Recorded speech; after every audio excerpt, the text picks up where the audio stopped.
What is going on, guys? Today I bring you the last game that I played in 2024. Was the final round of Torneio de Honra.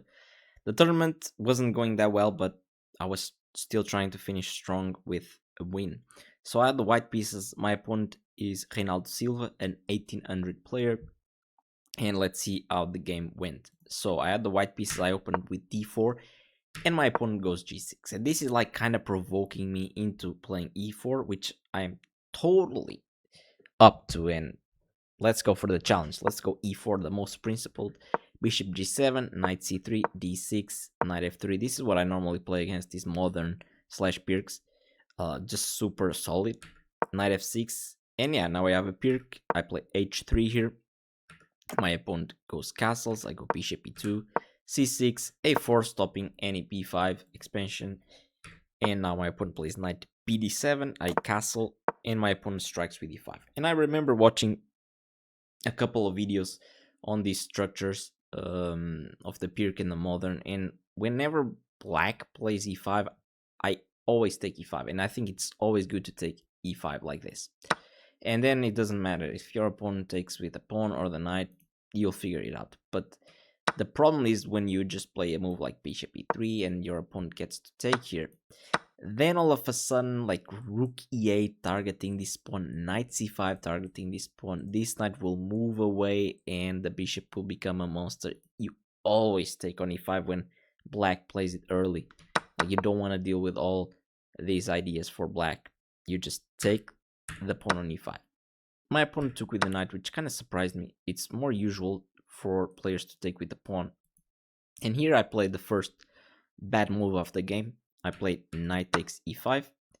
Better would be to just develop the bishop on f4. Now I'm targeting this knight and threatening to win a pawn, and I'm getting a piece out. And my opponent can't do anything to punish this bishop f4 move. If he takes on f3, I'm completely fine with this. This is good. If my opponent plays knight h5, I can always tuck the bishop back, so everything is good. Okay. First mistake of the game was definitely to take on e5. Wasn't necessary at all. I think I just wasted time. But okay, my opponent takes back with the pawn. I play bishop e3. And now my opponent plays this very annoying queen a5. And I mean, this just brings me flashbacks from online games because it's so common for people in like faster time controls to play this queen a5 move. It's just annoying. Like, the queen is just there on the side. Just, it's kind of annoying. You just get away. I mean, just move somewhere else. Just don't go so aggressive into my position. And here I feel like all the time when I'm playing these structures, like, it all starts very good, very nice, and all of a sudden we get into this area where I run out of ideas on how to develop my pieces. Because, like, even though what I do in the opening against the Pirk and the Modern is solid, it's still like passive, and like, probably you need to come up with something more active, you know. And here I was considering the best move for a while, which was bishop c4, which I didn't end up playing.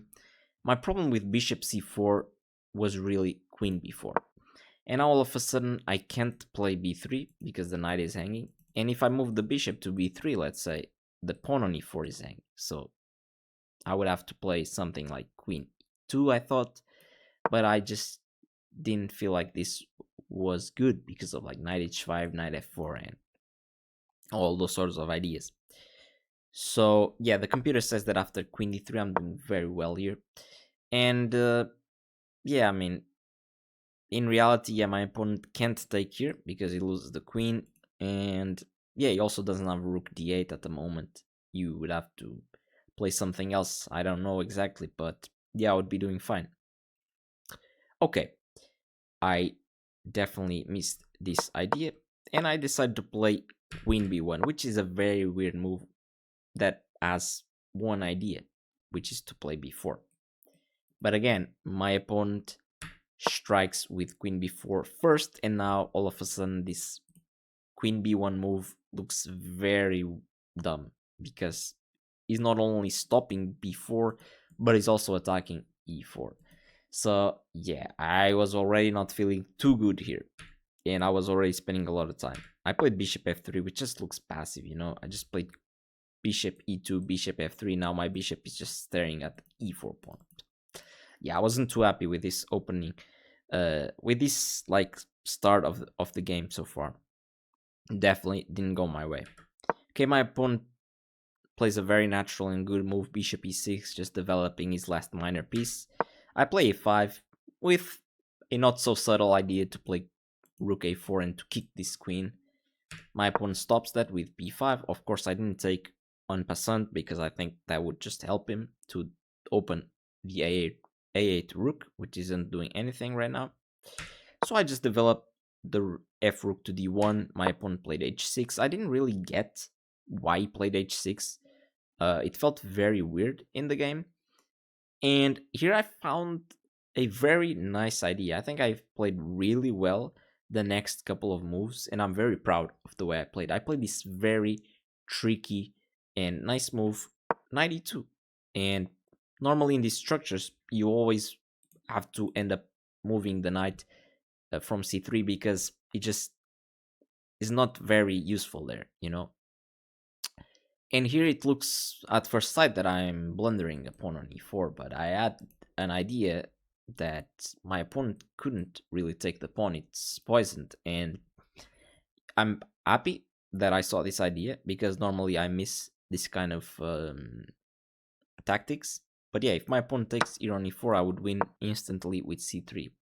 I'm not only attacking the queen, but I'm also opening a discovered attack on the knight, and this knight is doomed, and the queen has to move, and it's just all over. So yeah, that was very nice. Here my opponent played g5, so I guess the idea with h6 was to gain space with g5. But okay, this allows me to kind of free up my position, you know, get some space. I play c3, very nice, kicking the queen from that very annoying b4 square. The queen moves back to e7, and now I play b4. I think this is a fantastic move. It just, you know, fixes my structure here. I gain space, and I'm also threatening bishop c5 to win an exchange, which if my opponent allowed, I would do it very happily. I would take the exchange.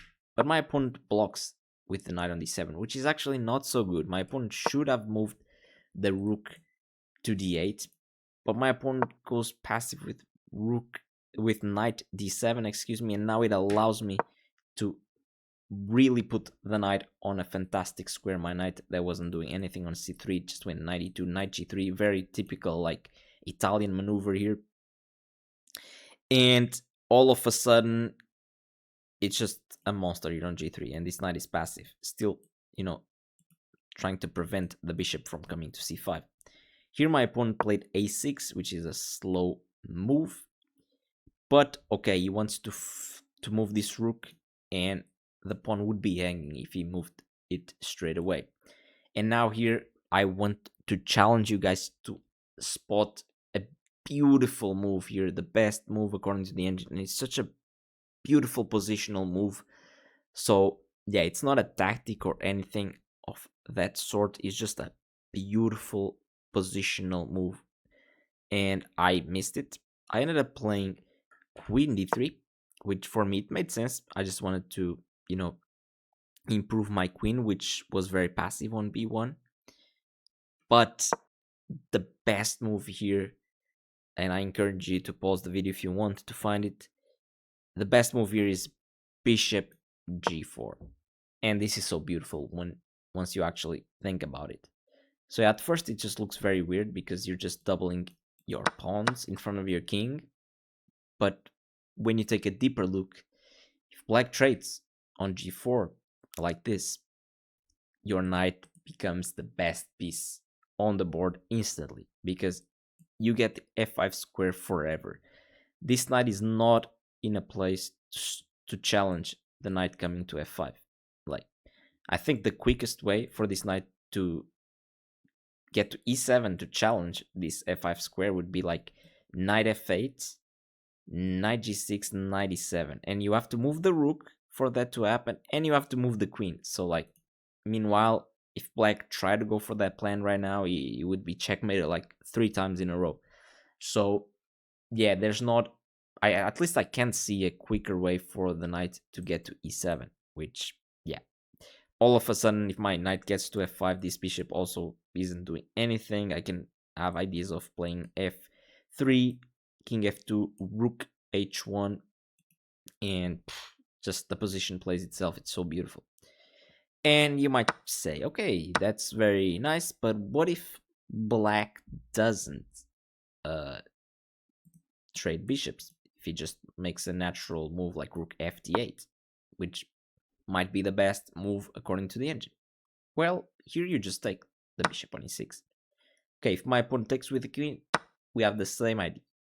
I play knight f5, and okay, you might say, okay, but we might have this idea more quickly, but still it's very slow.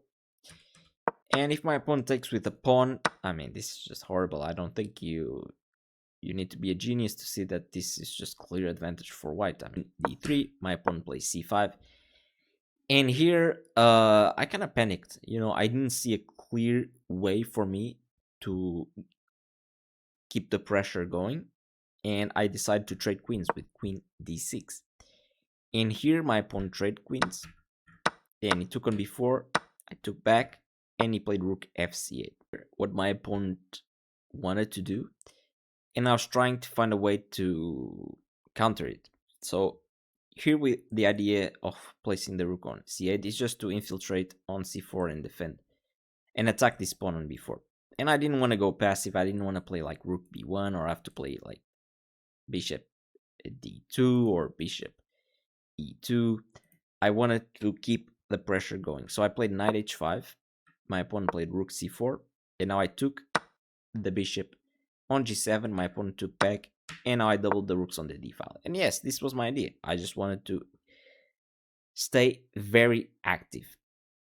My opponent played knight f6 here, and I saw all of this, and my idea was to, okay, defend the pawn on b4 and sacrifice this pawn on e4. And all of a sudden, yeah, my advantage just slips away. I just misevaluated this position. My opponent took on e4, and my idea was to take back with the bishop, and after rook takes, play rook d8. And I thought this would be good for me because, okay, like if my opponent takes on d8, I might be down a pawn, but I will soon recover the pawn on a6 because my opponent doesn't have time to defend this pawn on a6. This bishop can't go back. This square is covered, and also this rook is kind of like stuck here on e4. And yeah, I thought that this pawn leaving the board, me getting this pawn, getting an outside passed pawn would be very, very dangerous. But yeah, opposite color bishops, there's always a lot of ways to try to defend the position, and this is no different. The computer screams equality here. But I guess my opponent kind of believed my idea as much as I did, because he played this move, bishop c8, which is kind of a blunder. He's pinning himself, and instantly I smelled blood on the water, which is very nice. I quickly played rook d7.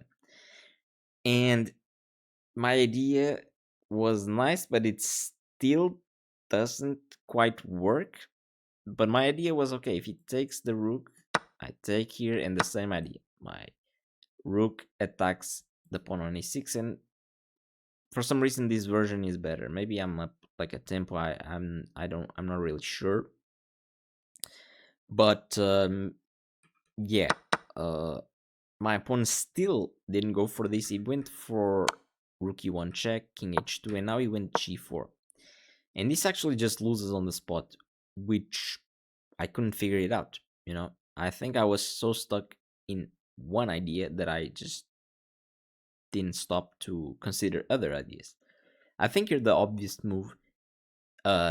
Even for me, I think I considered this in the game because I still had some time on the clock. My opponent was getting really low on the clock, but I still had some time. And I think the most obvious idea you have to consider is rook c7, double attacking the bishop. And now the only move to not lose immediately is bishop e7. And here I couldn't figure out a a clean way to continue, you know. um yeah, I just couldn't see a move, and the only thing I saw was like this, which, yeah, I thought that this wouldn't be like good enough, you know. I thought that this wouldn't be good enough. Don't ask me why I didn't think that this would be good enough, and the other position I thought was good. For me, they are very similar. But here I can even just take on g4. I don't have to rush taking this a6 pawn because it is not going anywhere. And actually, here the computer screams that I'm winning because I'm winning the a6 pawn, and I'll be up a pawn.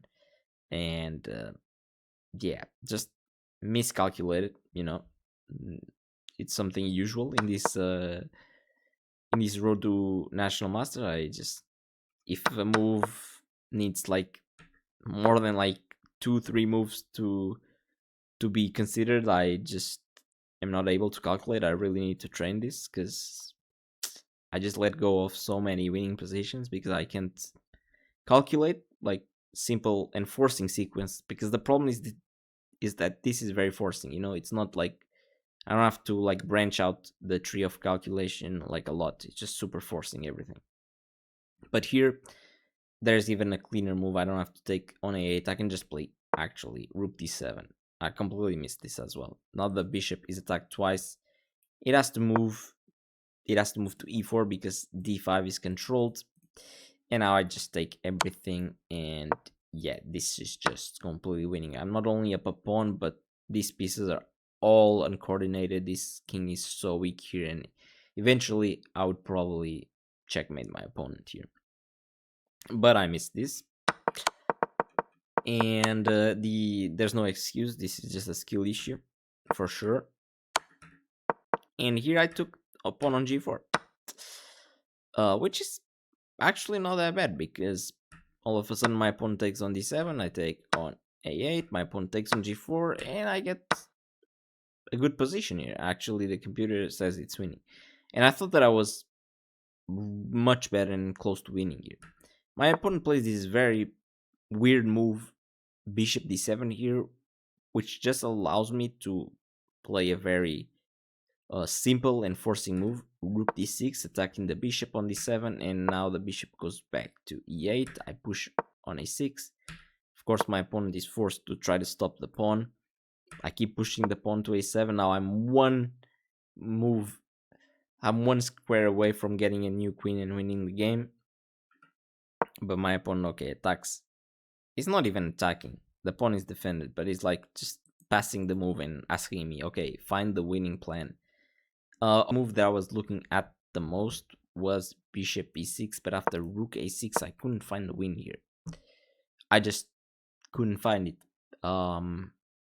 Yeah, the engine says bishop e3, which is actually very cute because I'm attacking, not only like threatening to take the rook, I still keep the a7 pawn defended, and I'm also attacking here on h6, and it will come with checks. So actually my opponent doesn't really have a good move to play. um yeah, he would be screwed. Of course he can't take rooks because I queen, and if he goes back to a1 here, I can just simply take on h6 with check and bring the bishop back. I'm up a pawn, and the position is still the same, but I am better because I'm better than I was because I took a pawn. Simply that. But okay, I just didn't find this, and I ended up playing rook b6, which I don't know what it does. Um, yeah, I guess it has a trick, which is the trick is that my opponent can take on a7 because I play rook b8. I guess I was just playing for cheapos, you know. This bishop is hanging, this rook is hanging, this square is covered. So yeah, I guess I was just trying to play for cheapos. I played rook b6. My opponent didn't fall for the cheapo. He played rook a3, and now I played rook b8, bishop c6. And okay, I was like, okay, maybe my opponent misses that I'm threatening this. But of course, my opponent doesn't threat doesn't miss that. I have to move the bishop back. And yeah, here I just couldn't find like a good way to progress. I was starting to panic. My time advantage was just slipping away. I was just making some moves, trying to triangulate or something like that, trying to put pressure on his clock because he had like 1 minute for the rest of the game here. And I still had like 6 minutes. So I was trying to do something, trying to find a thread, trying to find a trick, but I just couldn't find it. We kept shuffling, and yeah, I just all of a sudden like he checks me, and here I just sacrificed this pawn on g2. I was just trying to create chaos on the board, and I was just trying to make him like panic or something like that, you know. um yeah, I just didn't have a concrete idea, and my pawn actually blunders with bishop takes on g2. And here, like, I had 3 minutes, and it took me like 2 minutes to play f3, which is kind of ridiculous because you should immediately see that with f3 you're threatening the the promotion, and your opponent doesn't have time, just simply doesn't have time to do anything. Like, the first move here is rook a6, which my opponent played, but now I play king g3. And where exactly is the bishop going, you know? If the bishop goes to f1, I just have rook d8, and now there's no way he can stop like me just queening, and he's losing the game because he will have to sacrifice the rook for nothing. Man, this is GG. But for some reason, after king g3, I played this with 9 seconds on the clock. Like, it took me another like minute after rook a6 to play king g3, which is should be an immediate move, like should be a pre-move, but it still took me like a minute. I was just doubting myself. I played this with 9 seconds on the clock, and now after my opponent also played this with like 5 seconds on the clock, e4, I just have a straightforward win, and I panic. Like, I just am looking at rook d8, rook d8, rook d8, and somehow I look at this position in my mind, and I'm like, is this winning? Is this not winning? And for some reason, I just hallucinated that maybe my opponent can take here on f3 and threaten to, if I, like, I was seeing something like, if I push, if I queen here, he takes, I take. Now he's threatening this, and he's threatening to queen, and I was like, I'm losing, and I just completely missed in my mind that this bishop, I can just take this bishop with the king. So yeah, that wasn't good. And at this moment in time, I almost lost on time. I made my next move with 1 second on the clock. With one goddamn second on the clock. I played pawn takes on e4. And my opponent takes with the bishop. I go rook d8, f5, king f4, h5. All of a sudden, I thought that I was just losing because now he gets his passed pawn. I'm still winning though, but at this moment, I'm just completely panicking, like having a panic attack literally on the board. Rook d7 check, king f6, rook h7, king g6, rook h8, bishop d5. I go rook f8, bishop e4. My opponent was almost kind of offering a draw, and at this moment in time, I was probably happy with the draw because, as I said, I wasn't handling the pressure well of the last game. Also, everyone was looking at this game. Like, all the other games from the tournament were already finished, so everyone was just waiting on us to finish. And yeah, I played rook g8 check, king h7, and now after rook g5, I'm actually completely winning because my opponent is just stuck. There's no way for my opponent to stop me from taking the pawn on h5. And then all of a sudden, like all my pieces are super active. But after king h6. I give a check on f8. My opponent goes back to h7, and for some reason I didn't take the pawn. I don't know why. It's I don't know. It's just unbelievable. Here I played king e5 and I offered the draw. Like I don't know. Like my opponent accepted the draw, but it's like I just don't know how I did not win this. Like my opponent gave me like 5,000 chances of just finishing the game with a win, but yeah, I almost lost on time. It ended up being a draw, but yeah, this game is just shocking, and no wonder that I decided to take a long break from competing in chess in 2025, and I played just a few games, not that much. But yeah, hope you guys enjoyed this crazy game, and I'll see you for the 2025 game soon. Bye bye. Take care.